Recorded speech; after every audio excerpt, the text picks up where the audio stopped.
തൃശൂരിലെ ATM കവർച്ചാ സംഘത്തെ തമിഴ്നാട്ടിൽ നിന്ന് അതിസാഹസികമായി പിടികൂടിയതാണ് ഇന്നത്തെ വാർത്താപകലിനെ ഞെട്ടിച്ചത്. നേരം വെളുക്കും മുമ്പേ തമിഴ്നാട്ടിലേക്ക് മുങ്ങിയ പ്രതികളെ നാമക്കലിൽ നിന്ന് പോലീസ് പിടികൂടിയത് ചോരക്കളിയിലൂടെയാണ്. കണ്ടെയ്നറിൽ രക്ഷപ്പെടാൻ ശ്രമിച്ച സംഘത്തെ നടുറോഡിൽ വെച്ച് പിടികൂടി. കണ്ടെയ്നറിനുള്ളിൽ നിന്ന് പണവും തോക്കും പ്രതികളുടെ കാറും കണ്ടെത്തി. ഓടി രക്ഷപ്പെട്ട പ്രതികളിൽ ഒരാൾ പോലീസ് വെടിവെപ്പിൽ കൊല്ലപ്പെട്ടു. ഗൂഗിൾ മാപ്പിൽ ATMകൾ തിരഞ്ഞ് കവർച്ച നടത്തുന്നതാണ് സംഘത്തിന്റെ രീതിയെന്നും പ്രതികളെ ഉടൻ കേരള പോലീസിന് കൈമാറുമെന്നും സേലം DIG അറിയിച്ചു. இவங்க ATM ஃபோக்கஸ் பண்ணி ATM பணத்தை திருடுறது தான் இவங்களோட எமு. இவங்க பெரும்பாலும் ஹரியானாவில் பல்வால் டிஸ்ட்ரிக்ட் இப்போ நம்ம செக்யூர் பண்ணியிருக்கவங்க ஒரு 5 பேர் பல்வால் டிஸ்ட்ரிக்ட்டும் இன்னொன்று நூ டிஸ்ட்ரிக்ட்னு சொல்லிட்டு இந்த 2 டிஸ்ட்ரிக்டை சேர்ந்தவங்களாம் இருக்கிறாங்க. இனி ஃபர்தராக நம்ம என்கொயரியில் தான் இவங்களோட ரோல் என்ன ஏது அப்படிங்கிறது நம்ம கண்டுபிடிக்கணும். இப்போதைக்கு அந்த அடிப்பட்டவரை நம்ம கோயம்புத்தூர் மருத்துவமனையில் சேர்த்து அவர்களுடைய ட்ரீட்மெண்ட் கொடுக்கறதுக்கான முயற்சி நடந்துட்டுருக்கு. அதை தொடர்ந்து மற்றவங்ககிட்டையும் நம்ம இன்ட்ரோகேஷன் பண்ணிகிட்ருக்கோம். இதனுடைய என்கொயரினோட முடிவில் மற்ற தகவல்கள் உங்களுக்கு தரோம். இது ஜுடிஷியல் என்கொயரி சம்மந்தப்பட்டதுங்கிறனால அது SOCலே இருக்கிறனால இப்போ ஜெயம் இது பண்ணதுக்கப்புறமா என்கொயரி பண்ணதுக்கப்புறம் நம்ம கேஷை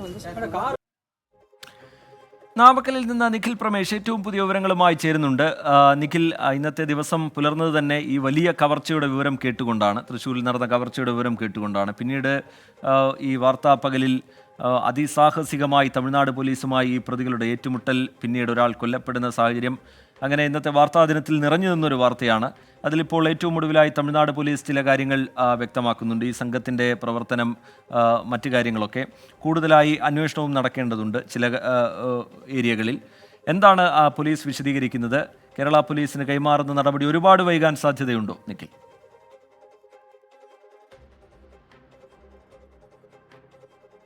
വെല്ലുന്ന തരത്തിലുള്ള ഒരു മോഷണമാണ് നടന്നത്.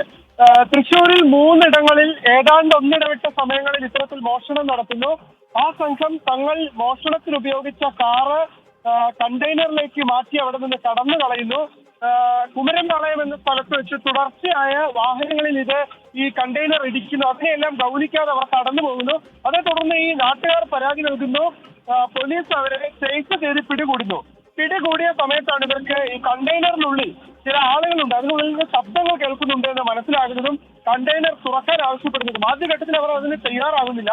തുടർന്ന് കണ്ടെയ്നർ തുറന്നപ്പോഴാണ്. ശരി, നിഖിൽ പ്രമേഷിലേക്ക് അല്പസമയത്തിനകം തന്നെ എത്താം.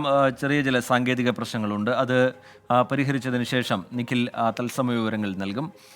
തമിഴ്നാട്ടിലേക്ക് മുങ്ങിയ പ്രതികളെ നാമക്കലിൽ നിന്നാണ് പോലീസ് സിനിമാ സ്റ്റൈലിൽ പിടികൂടുന്നത്. അവിടെ നോടി രക്ഷപ്പെടാൻ ശ്രമിച്ച പ്രതികളിൽ ഒരാൾക്ക് വെടിയേൽക്കുകയും പിന്നീട് അയാൾ മരിക്കുകയും ഒക്കെ ചെയ്തു. കണ്ടെയ്നറിൽ രക്ഷപ്പെടാൻ ശ്രമിച്ച സംഘത്തെ നടു റോഡിൽ വെച്ച് പിടികൂടുകയായിരുന്നു. നമുക്ക് ചെറിയൊരു ഇടവേളയിലേക്ക് കടക്കാം. ഇടവേളയ്ക്ക് ശേഷം ഈ വാർത്തയുടെ വിശദാംശങ്ങളുമായി നിഖിൽ പ്രമേഷ് നമുക്കൊപ്പം എത്തും. ഇടവേള.